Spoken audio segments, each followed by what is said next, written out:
guys. I wanted to give everybody kind of a little update and also just go through a little like diary of what's going on. So last time we like spoke, I was kind of telling you guys about this money journey I was going on. A lot of things have changed in my life since then. We're not going to get into all the things that changed, but got a new job, made a little bit more money, was able to fix a lot of stuff. But that's not what this is about. It's more about kind of a hobby that I picked up through doing that. And I just kind of want to talk about that hobby. So what I kind of realized is that I have this obsession with being obsessed with something. Like every time that I have picked something up, be it streaming, collecting, sharpening knives, like whatever it is, I'm gonna buy all of this shit for it and then not touch it. You know, I'm gonna buy the best streaming equipment. I'm gonna get this nice microphone, this crazy mixer. I'm gonna buy the sharpening kit that's the highest rated one, and then I might do it once or twice and then I just drop it. I tried to fix that part of me. Like I tried to just not do that, but it was really hard. And I didn't want to just give up, but it was kind of time for me to look at it objectively of like maybe adapt to the problem in a way that makes it to where it's a little bit more obtainable and it doesn't feel so damning when I mess it up. So that really made me think about what can I do, what can I collect or be passionate about that feels both sides of that. That led me to silver. The conclusion I came to was that if I can't fix my obsession with when I go into something, just grabbing all the stuff at once and just going balls deep right away, then try to get into something or find something that excites me in a way that doesn't just lose value. That doesn't turn it into me just throwing money away.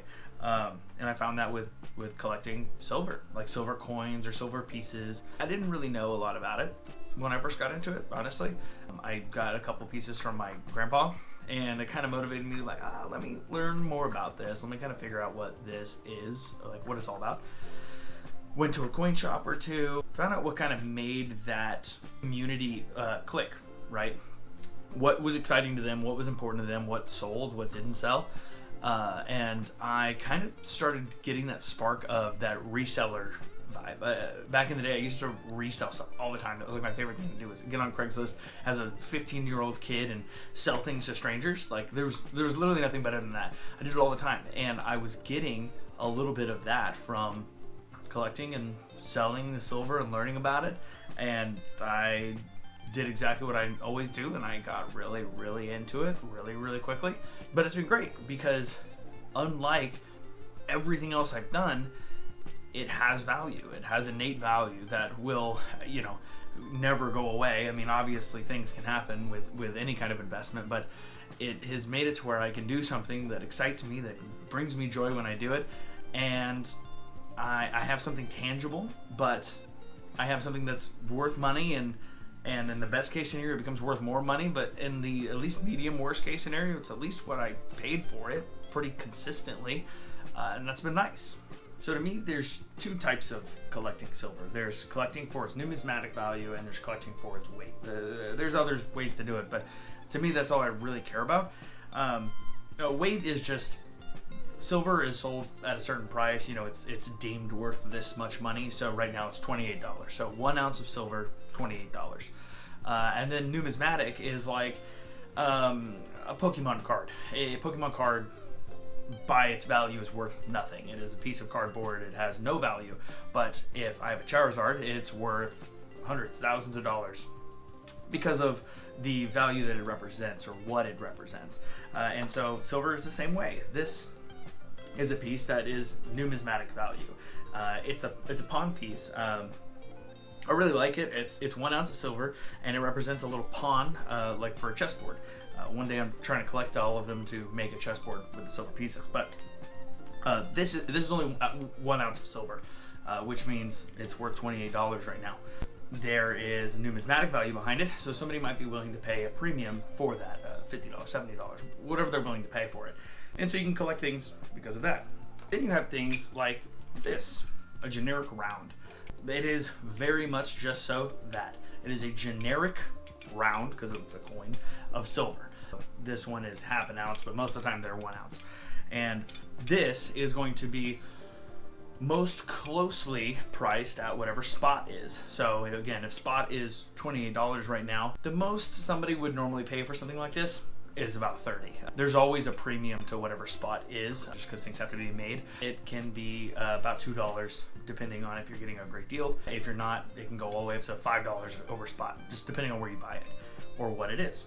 What I had some of the most fun doing is joining these Facebook groups where people will have waffles or auctions or all these different ways to get cool silver pieces that you don't just kind of find out there and collect those. So I lean a little bit more towards the numismatic value side of it. Most of my pieces in some capacity are numismatic. One thing I really like doing is finding pieces that essentially I can flip, ones that being able to buy them in low lots because I'm there when they're available, and then reselling them when people want them because they weren't able to be at those auctions or at those lots.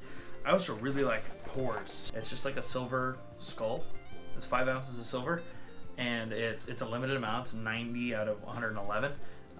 But they're just cool. They have little pours. I mean, I have a lot. I mean, I can go through my collection in one day, but yeah, that's something that I kind of started doing and has brought me a lot more joy through hoarding things, through doing my little dragon thing of, I have this big box of my collection. I've gotten a lot of joy out of collecting them, but also I'm not so worried about if tomorrow I decide I just don't care anymore.